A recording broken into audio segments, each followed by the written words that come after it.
The girl in the front section was not singing. Every person around her had their arms raised, their eyes closed, their mouths wide open with sexual healing pouring out of them like water from a broken pipe. She was watching Marvin's hands. Marvin Gaye had been on stage for 40 minutes. The Atlanta Civic Center was sold out. 4,600 people packed into a building that smelled of perfume and cigarette smoke and the warmth of bodies pressed close on a November night. It was 1983. He had come back from Belgium, from the exile and the cocaine and the midnight walks along the North Sea, back with a Grammy and a world tour meant to prove something. To the label, to the critics, to himself, most of all. The Midnight Love Tour, his first time performing live in years. 3 weeks into the Atlanta run, and Marvin had started to trust the stage again, to trust the crowd the way you trust a bridge you've already crossed once in the dark. He was mid-song when he saw her. She was 8 years old, small, dark-haired, standing completely still in a row of people who were anything but still. Her name was Ellie. Her father, Robert, stood behind her, with both hands resting on her shoulders. Robert directed the choir at Mount Zion Baptist Church in Atlanta. He had raised her in a house where the radio was always on, where Sunday mornings began with gospel and music was not a hobby, but something closer to air. The irony, and he had spent 8 years learning not to call it irony, learning to call it simply the shape of his life, was that Ellie had been born profoundly deaf. Bilateral sensorineural hearing loss, the kind that doesn't respond to hearing aids, doesn't soften with age. Robert had sat in that office holding his daughter's hand while the audiologist explained a future in which Ellie would not hear music the way he heard it. He drove home in silence. Then he went inside, put on a Marvin Gaye record, turned the bass all the way up, and placed Ellie's small palm flat against the speaker cabinet. She did not pull her hand away. She stood there for 4 full songs with her hand against the speaker and her eyes open wider than he had ever seen them. She was 3 years old. Robert was still thinking about that afternoon, 5 years later, when his wife Sandra asked why he was buying 2 tickets to the Midnight Love Tour. "She can't hear him," Sandra had said, not unkindly. "You're paying for a ticket she can't use." Robert sat with that a long time. "She can feel it through the floor," he finally said. "Let her feel it." They drove to the Civic Center in the November dark. Ellie had been asking about the concert for weeks, not in words, but with her hands. She had watched Marvin Gaye perform on television for 2 years with the total, unbroken attention of someone who has learned to read the world entirely through what can be seen. She had tried once to explain to her father what she was watching when she watched Marvin. She held up both hands and moved them through the air, fingers spread, making a shape Robert couldn't fully interpret. He understood enough to buy the tickets. Their seats were in the 10th row. Close enough that Ellie could see Marvin's face clearly, the way his hands moved against the microphone stand. The physical grammar of a man who had turned his body into an instrument as expressive as his voice. Robert stood behind her. Around them, the Civic Center was a single living thing. People who knew every lyric, who had carried these songs through the ordinary weight of their lives and were now giving them back at full volume. Ellie could feel none of the sound. She could feel all of the weight. The bass frequencies from the speaker stacks traveled through the concrete floor and into the soles of her shoes. She held her palms slightly open at her sides, a habit so old she wasn't conscious of it anymore. She had been waiting for this since the afternoon she stood beside the speaker, with her hand flat against the cabinet, and felt the world open in a way she hadn't known it could.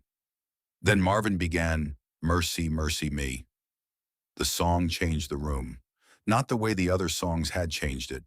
Those were celebrations, people inside music they loved, and returning its love. This was different. The crowd went from loud to something quieter and deeper, something that isn't silence but lives right next door to it. A room full of people receiving something too true to respond to with noise.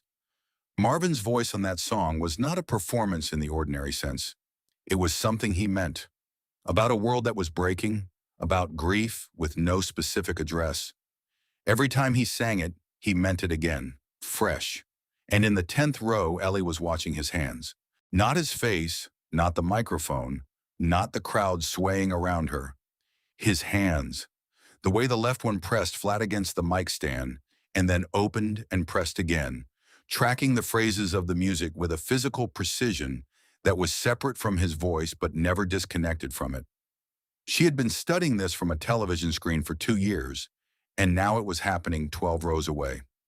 She was absolutely still, the way children can be still when something holds all of them at once, without self-consciousness, without the learned restraint that makes adults hide how much they're paying. Marvin saw her. He had been scanning crowds since he was 5 years old on church stages in Washington, D.C., his body learning before his mind did that. A performance is a conversation, and conversations require you to actually look at the other person. He found faces in crowds the way other people find their keys, automatically, without deciding to. He found Ellie. He looked at the people around her, at their open mouths and raised hands.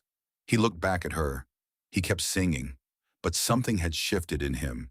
He could read what was in her face, not just the emotion, though that was there. The total absorption of someone receiving something through a channel the room couldn't see, but something more specific. She wasn't listening. She was reading. She was watching his hands the way you watch hands speaking a language you've been trying to learn. He had never performed for someone who was reading his hands. During the transition between songs, in the few seconds of repositioning and crowd noise that separate one moment from the next, he moved to the side of the stage and said 3 sentences to the crew member standing in the wings. The crew member looked out toward the front rows, looked back at Marvin. Marvin said something else. The crew member moved. 2 songs later, a production assistant made his way along the row to where Robert and Ellie were standing. He leaned down to Robert's ear. Robert looked at Ellie. He looked at the stage. He nodded. He crouched beside his daughter and signed to her slowly. "He wants you to come closer." Ellie looked at the stage. She looked at her father. She took his hand. They were brought to the front barrier, the metal rail at the base of the stage. From here, the stage surface was at Ellie's eye level. She reached out and placed both palms flat on the barrier. The vibration arrived immediately. Through the stage and rigging and speaker stacks all running together, the low frequencies traveling through thousands of pounds of equipment and arriving in her hands as something her body understood completely. She stood like that for a full song with her eyes closed and her palms against the metal. Then Marvin moved to the front edge of the stage. He was still mid-phrase. The band held the groove behind him. He walked to the edge and looked down at Ellie. She was looking up at him. He held her gaze for a moment. And then slowly, more slowly than the music required, more deliberately than any choreography ever planned, he lowered himself to one knee at the very edge of the stage. The people nearby saw it happen without quite understanding it. They kept moving, kept singing, but a quality of attention shifted in the room, a partial turning of several hundred people towards something they couldn't name yet. Marvin placed his right hand flat on the stage surface, palm down, fingers spread. He looked at Ellie. She understood immediately, not through analysis, but through the body's own knowledge of what is being offered. She reached up from the barrier and placed her small hand over his. What came through the stage was everything: the kick drum, the bass line, the vibration of the amplifiers carrying his voice into the room and back through the structure beneath her hand. The music, stripped of pitch and lyric and melody, reduced to its most fundamental form: frequency, weight, rhythm. The thing that had been moving through the floor and into her shoes all night arrived now in her palm with a precision that made her catch her breath. She felt the music the people around her were hearing, not heard it, felt it, through the stage and through his hand and into hers. She looked at his face. He was already looking at hers. He leaned forward slightly, close enough that she could read his lips without any difficulty. He said 2 words. She has never told anyone what those 2 words were. Not Robert, who asked once on the drive home and did not ask again when she turned back to the window. Not the interviewers who spoke with her years later about her work. Not in any of the accounts she has given of that night. What he said to her belongs to her, the way certain moments belong only to the person who lived them. Resistant to translation, diminished by explanation. What she has said more than once is this: "He saw me. In a room that full with everything happening around him, he found me and he saw me, and he changed what he was doing because of what he saw." She pauses when she says this. That doesn't happen. Not like that. Not with someone in the middle of their own world under all those lights with thousands of people waiting on him. Another pause. He did. Robert was standing behind his daughter with both hands pressed flat over his mouth. He had been crying since the moment Marvin knelt down. He was a man who had spent 8 years finding ways to give his daughter music, who had learned a language alongside her and driven her through the November dark for this. He had not imagined this was a thing that could happen. Ellie Freeman grew up in Atlanta. She studied music therapy at the University of Georgia, then completed a graduate program in Philadelphia focused on vibration-based therapy for deaf and hearing-impaired children.